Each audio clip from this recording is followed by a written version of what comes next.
السلام علیکم ورحمۃ اللہ وبرکاتہ۔ ناظرین، آج ہم آپ کے لیے ایک نیا واقعہ لے کر حاضر ہوئے ہیں جو کہ بہت ہی خوبصورت واقعہ ہے۔ یہ واقعہ پھونکوں سے چراغ بجھایا نہ جائے گا۔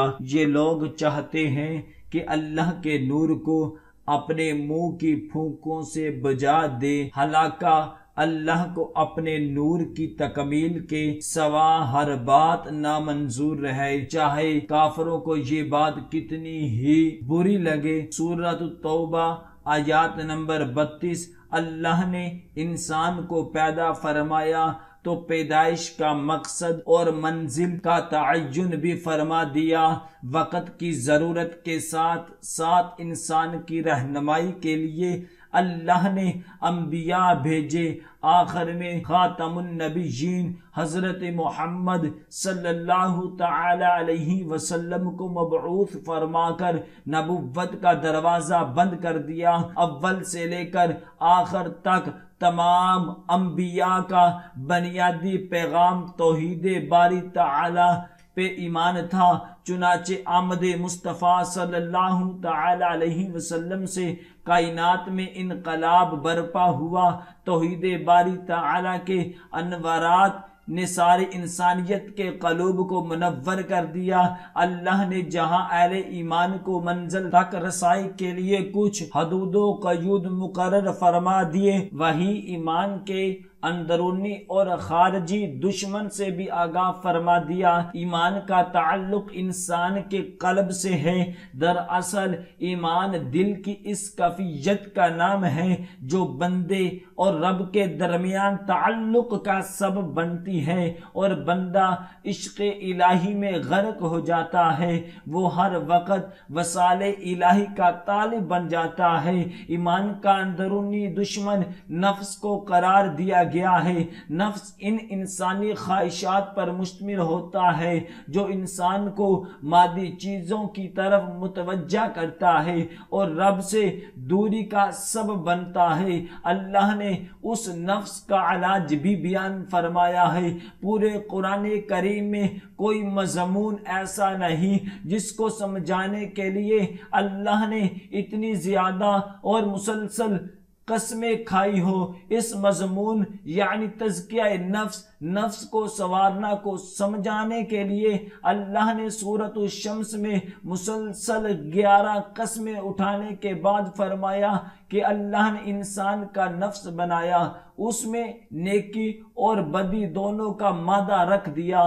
پھر فرمایا یقیناً کامیاب ہوا وہ شخص جس نے تزکیہ نفس کیا، اور نامراد ہوا وہ شخص جس نے اسے خاک میں ملا دیا۔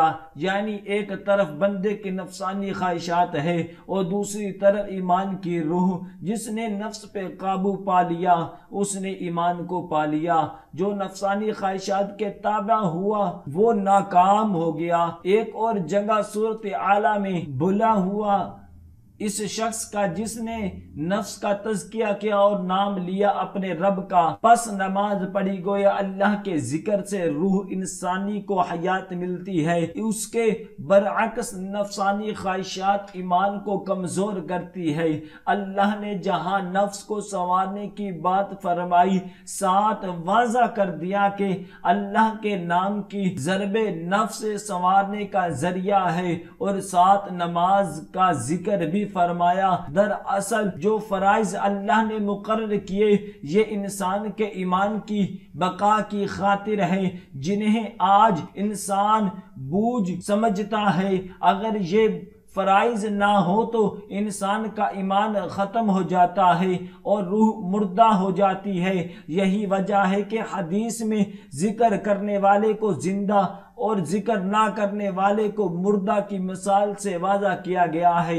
اللہ نے جہاں اہل ایمان کو اندرونی دشمن سے آگاہ کیا، وہی خارجی دشمن کو بھی عیاں کر دیا۔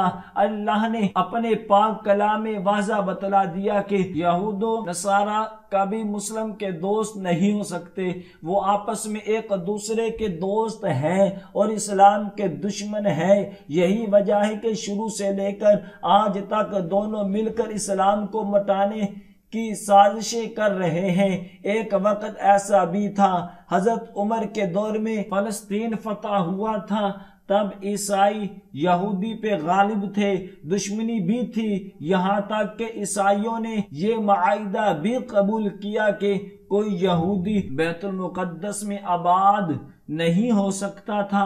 اس وقت سے یہودی سازشوں میں مصروف تھا۔ آہستہ آہستہ وقت گزرنے کے ساتھ ساتھ یہودی سازشیں تیز ہو گئی، اور آج وہ وقت ہے کہ جب بظاہر تو عیسائی دنیا پہ حکومت کر رہے ہیں مگر حقیقت میں یہودی ہیں۔ آج ساری دنیا کی معیشت پہ یہودی غالب آ گئے اور عیسائیوں کو اسلام کے خلاف استعمال کر رہے ہیں۔ تاریخ کے اوراق پلٹے، ایسے حقائق سے پردہ اٹھے گا کہ کس طرح غیر محسوس طریقے سے مسلمانوں کو یہود نے عیسائیوں کو ساتھ ملا کر کمزور کیا، حتیٰ کہ آج وہ غالب ہیں۔ ایک وقت وہ بھی تھا جب غیر مسلم کوئی اسلام کے خلاف زبان کھولنا تو درکنار گستاخی سوچنے کی جرت کرنے سے گریز کرتا تھا، مگر ایک دور یہ ہے کہ جہاں شعائر اسلام اور کلام الہی کی توہین کرنے کی جسارت کی جا رہی ہے، حتیٰ کہ سرور کونین صلی اللہ تعالی علیہ وسلم کی شان میں گستاخی کی گئی۔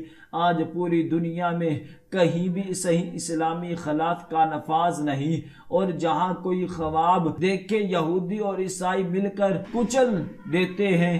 آج مسلمان کو انفرادی طور پر عبادت کی اجازت تو مل جاتی ہے مگر اجتماعی طور پر نفاذ اسلام کا نام تک نہیں لینے دیا جا رہا، کیونکہ اللہ کی مدد اجتماعی ایمان کے ساتھ ہوتی ہے۔ غور کریں تو یہودی نصاری نے فحاشی، اریانی اور مادیت پرستی کو مسلمانوں میں عام کیا، ایمان کی روح کو کمزور کیا۔ جب مسلم نفس کی لپیٹ میں آ گیا تو انفرادی طور پہ عبادت تو کرتا ہے مگر روح مردہ ہے، بیدار نہیں۔ اگر اجتماعی طور پہ روح کو حیات مل جائے تو آج بھی اللہ کی مدد قائم ہے۔ اب آہستہ آہستہ یہودی اور عیسائی یہ چیک کرنے کے لیے کہ مسلم میں کتنی غیرت رہ گئی ہے اور ایمان کتنا ہے، کوئی نہ کوئی گستاخی کرتے ہیں۔ کچھ عرصہ پہلے ایک ملعون نے شان رسالت صلی اللہ تعالی علیہ وسلم میں گستاخی کرنے کے لیے خاکے شائع کرنے کی کوشش، اور کچھ دن قبل قرآن کریم کو جلانے کی جسارت کی گئی، جس کے رد عمل میں ایک غیرت مند نوجوان عمر الیاس نے اپنی حتی المکان ایمانی جذبہ کا اظہار کیا۔ آئے روز ایسے واقعات پیش آتے ہیں۔ مسلم کو اندرونی دشمن سے بھی لڑنا ہے اور خارجی دشمن سے بھی لڑنا ہے۔ ایک فیصلہ یہودیوں اور نصاری کا ہے کہ پوری دنیا کفر مل کر خصوصاً یہود و نصارہ اسلام کو کیرہ ارض سے مٹانے کی سازش کر رہے ہیں، مگر دوسری طرف ایک فیصلہ اللہ کا ہے کہ جب تک ایک اللہ کرنے والا موجود ہوگا قیامت نہیں آئے گی۔ گویا اس کائنات کی بقا مبارک نام اللہ کے نور سے ہے، چنانچہ یہ نور تا قیامت باقی رہے گا۔ آخر کا دشمن ناکام ہوں گے۔ بقول شاعر، نور خدائے کفر کی حرکت، یہ خندہ زن پھونکوں سے یہ چراغ بجھایا نہیں جائے گا۔ دعائیں کہ اللہ تبارک و تعالی ہم سب کو ان کلمات پر عمل کرنے کی توفیق عطا فرمائے۔ صدق اللہ العظیم۔